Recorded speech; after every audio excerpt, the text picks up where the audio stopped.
We are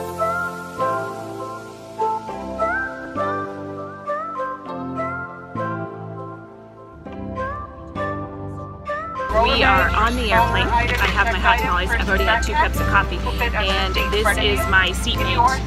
Say hi. Hi. Where are you going today, Thomas? And we're flying.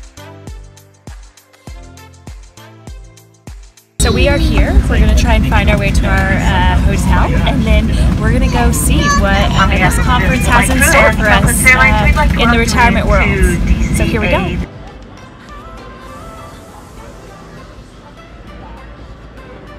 So we're here. I am checked in for the ASPPA conference, and I'm excited to learn about retirement plans so that I can bring back all of this knowledge for the 401k plans that we directly work with, and hopefully for any new plans that come on. I went through last night and spent a few hours really going through and finding out which conferences I want to see.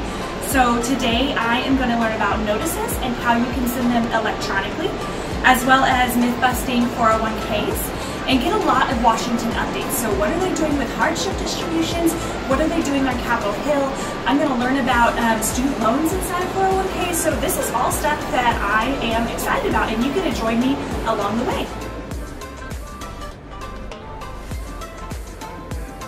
Okay, so I just got out of my 6th conference after the first day of conferences. That is 6 hours of conferences, sitting in rooms like this, learning about retirement plans. So what are some of my takeaways? So you as a plan sponsor have 45 plus disclosures that you have to get out to your participants throughout the plan year. Now that varies, but that's a lot to handle as a plan sponsor on your own. If you're planning a merger or acquisition, then definitely talk to your administrators or your TPA or your record keepers prior to signing the sell or purchase of stock or assets. And then also email is acceptable to get your notices out to participants, but it may not be the easiest way, and paper may be more efficient.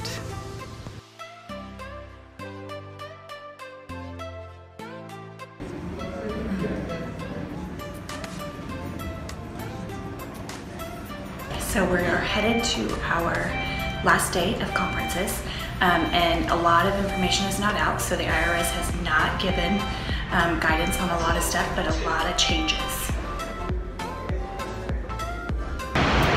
So we just finished the last session, and some hardship questions came out about whether or not they're going to take away the 6-month rule. And they are leaving it for now. There is no official guidance, but they expected to have it in the next few weeks. But they are removing it. So by removing it, they are removing it going forward, but they are not necessarily removing the ones that were in place prior to 1/1 of 2019. So that is something to look forward to, and guidance that's coming out, and it will need to be included on safe harbor notices or summary plan descriptions that will need to go back out to participants. So as you can see, we made it out of DC, and I am back in the office. And so my family and I had a great vacation, but I am glad to be back, and my kids are so glad they're back at school. Recap of last week. So we talked about loans, and we talked about hardships. 401k document restatements are in place.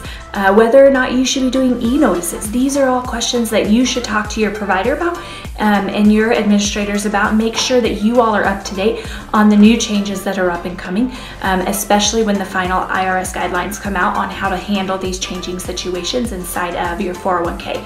So I am surely glad that you came along on this journey with me. And of course, feel free to email me and ask me questions. If you have questions that you don't know the answers to and you would like more information, we would love to be able to help you with that.